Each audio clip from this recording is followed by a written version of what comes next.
When you think about which country might be the next European economic success story, Ukraine is probably not the first one to come to mind. After all, it's a country which has to fight for its very survival after being attacked by Russia, whose economy has suffered enormous damage as a consequence, and which was one of the poorest in Europe before the war even started. But despite all of that, there is a very strong chance that Ukraine will experience an enormous economic boom once the war is over or even before that. And why? Well, there are three big reasons, so let's take a look.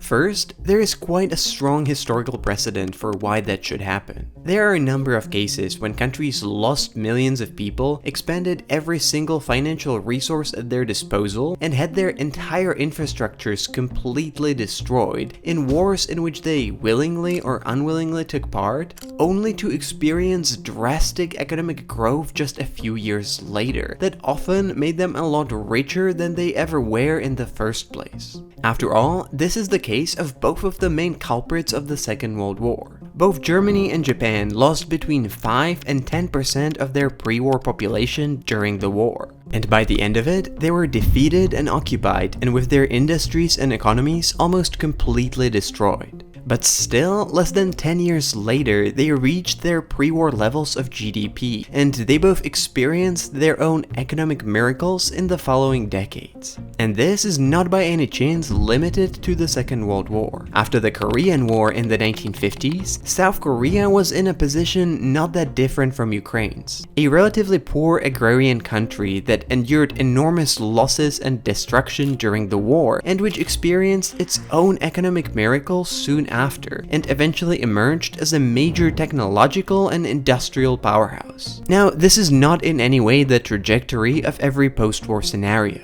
There are many more countries that experienced devastating wars as well, but which did not see this level of growth and recovery at all. However, the ones that do tend to have something in common. Their recovery is strategically important to someone else apart from just themselves. In the case of Western Europe, Japan and South Korea, that someone was the United States. After both World War II and Korean War, it was extremely important for the US that these countries will become and remain US allies, and ideally stable and prosperous democracies. The best way to make sure that this happens was by improving their economies and quality of life. And in order to do that, the US helped them as much as they could, with everything from loans and grants to removing trade barriers to encouraging private investment that helped to pay for a post-war recovery.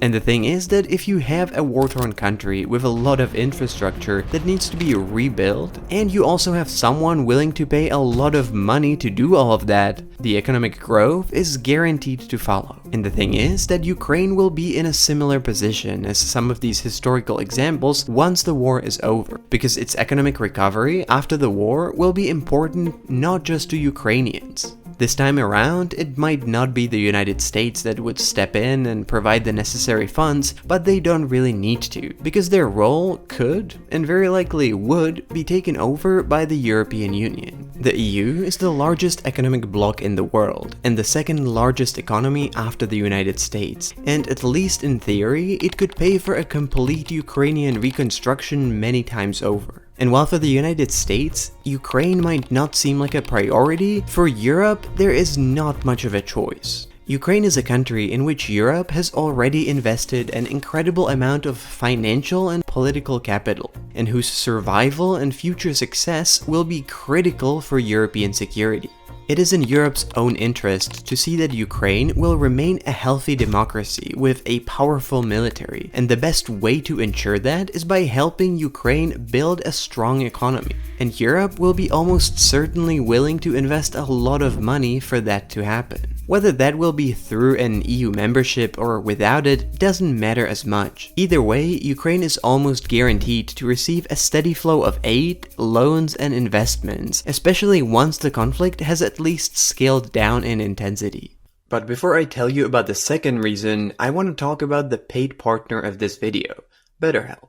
BetterHelp is a service that connects you with a credentialed therapist, someone who is trained to listen and help you work on your mental health. I personally think it can be really easy to get overwhelmed by the amount of information we consume on a daily basis, and the number of bad news you hear all the time. Learning how to manage that stress is really important, at least for me it is, and I find that therapy can be an incredibly useful tool in doing that. BetterHelp has over 30,000 therapists in their network, and all the sessions are done completely remotely, through a phone call, a video call, or even via messaging, whatever you're more comfortable with. And if you ever want to change your therapist, you can easily do that, at any time and for whatever reason. So if you think you can benefit from therapy as well, consider trying BetterHelp. Click the link in the description or go to betterhelp.com/explainedwithdom to get 10% off for your first month. And now, back to the video. The second reason why Ukraine has a surprisingly positive economic outlook is that the structure of the economy after the war ends will probably be quite different than before the war started. But to explain that, we have to understand a few things about what the economy of the country looks like. Because even before the Russian invasion in 2022, and even before the first Russian invasion in 2014, Ukraine was one of the poorest countries in Europe. And it was doing much worse than other countries that were formerly part of the Eastern Bloc. But why was that? Well, until 1991, Ukraine was part of the Soviet Union. And while that was the case, its economy was based mostly on heavy industry. It was producing everything from machinery, military equipment, or electronics, but it was distributing almost everything it made exclusively to the rest of the USSR. When the Soviet Union fell apart and Ukraine became independent, it was in a way in a good position to succeed, because it had all of those industries. But the demand from the countries where those products used to go, and which were now newly independent, massively dropped off, as they now could buy anything from anywhere. And the Ukrainian companies and products, which were not used to a free global market, were unable to compete, and they struggled to find other buyers elsewhere. On top of that, most of these industries were either sold off to oligarchs or they remained as state-owned companies. But in both cases, they suffered from an incompetent management and widespread corruption. And so these bedrocks of Ukraine's industry were slowly dying off ever since. And meanwhile, Ukraine didn't really manage to build any other industries or attract foreign investments that could make up for this loss. And so, while many post-communist countries experienced quick economic growth, Ukraine fell far behind. And even though in 1991 the size of its economy was comparable to Poland, 30 years later the Polish GDP was more than 4 times larger than Ukraine's. But in an unexpected way, the war could represent a turnaround and give the Ukrainian economy a major boost that could launch it into a new era. What's already becoming clear is that the country will almost certainly emerge from the war as one of the biggest weapons manufacturers in the world. Even before the war, Ukraine already had a fairly large military-industrial base, one that it inherited from the Soviet Union, and that was mostly making modernized Soviet-era equipment, but which, like the rest of the Ukrainian industry, was not exactly cutting edge, and not very competitive on the international markets. But since the invasion, the Ukrainian military industry went into an overdrive.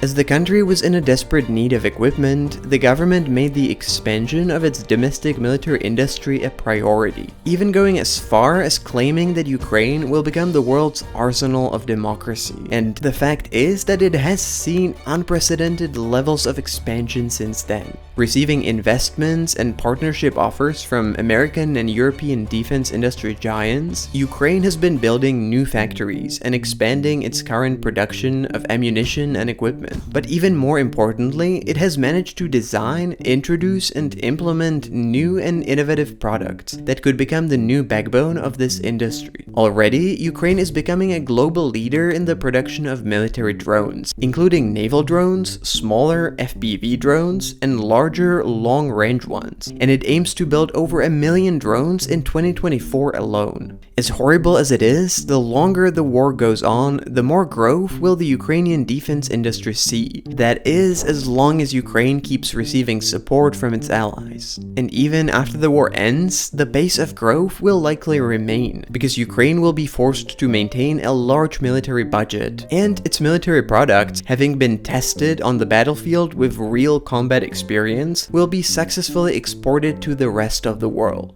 But this goes beyond just weapons. Defense sector today is less about making large dumb machines and more about building cutting-edge technology. It's basically a high-tech industry that needs a lot of engineers and IT specialists, and so it's not surprising that defense companies often lead to the birth of strong technology sectors, and that successful tech companies are often built in places that have strong ties to the military. Silicon Valley in California wouldn't exist without the military-industrial complex that created it in the first place. And the Israeli startup miracle was only possible thanks to the demand and talent coming out of the military as well. And Ukraine is in a prime position to do something similar.